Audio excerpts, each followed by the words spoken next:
Sementara itu, saudara anggota DPD PKS Aceh Tamiang Sofyan yang terlibat kasus penyalahgunaan narkotika sudah dipecat dari anggota partai.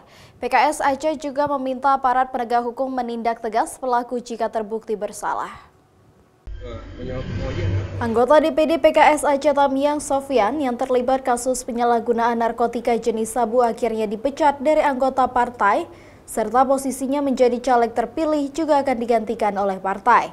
PKS saja meminta aparat penegak hukum memproses anggota PKS yang bersalah di depan hukum dan partai tidak melakukan pembelaan apalagi menyangkut soal penyalahgunaan narkotika. Selain itu, tersangka Sofyan juga tidak kooperatif dengan struktur partai sehingga PKS Aceh memecat Sofyan dari keanggotaan dan akan menggantikan posisinya sebagai calon legislatif terpilih. PKS sangat menghormati proses penegakan hukum, termasuk kepada anggota PKS yang bersalah. Dan PKS tidak akan melakukan pembelaan kepada anggota PKS yang bersalah di hadapan hukum.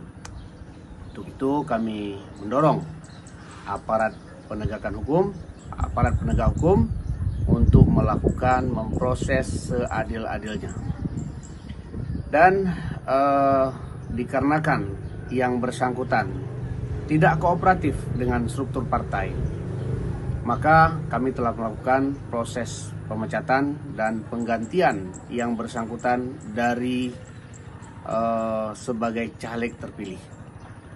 Terkait dengan dugaan aliran dana kampanye yang mengalir ke partai, Ketua Majelis Etik DPW PKS Aceh juga menegaskan bahwa tidak ditemukan adanya aliran dana hasil penyalahgunaan narkotika ke rekening partai maupun rekening kampanye partai di Aceh Tamiang.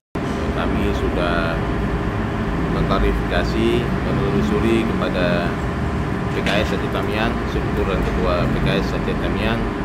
Sejauh ini hasil penelusuran kami pada mereka tidak ditemukan adanya aliran dana itu. Hasil penelusuran kami tidak ditemukan adanya aliran dana dari tersangka S ke rekening partai maupun rekening kampanye partai di Aceh Tamiang. PKS Aceh juga terus berkomitmen untuk menindak anggota partai yang dinilai melakukan pelanggaran-pelanggaran, terutama yang berkaitan dengan penyalahgunaan narkotika. Nova Misdayanti, Kompas TV, Banda Aceh.